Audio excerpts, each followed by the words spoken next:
ছোটবেলায় আম্মু বলতো, অন্যের সামনে খেতে বসিস না, তোর কিন্তু নজর লেগে যাবে।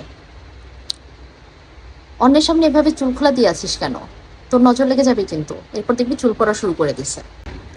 কিন্তু আমার আম্মু তো জানে না, অন্যের নজর আর আমার কি লাগবে, আমি তো নিজের নজর থেকে নিজেরে বাঁচাইতে পারি না।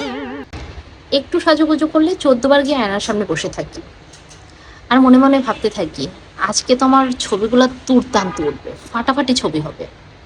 আর তারপর কি হয় জানেন, হাজার খানা ছবি তুললো, একটা ছবি ভালো আসে না।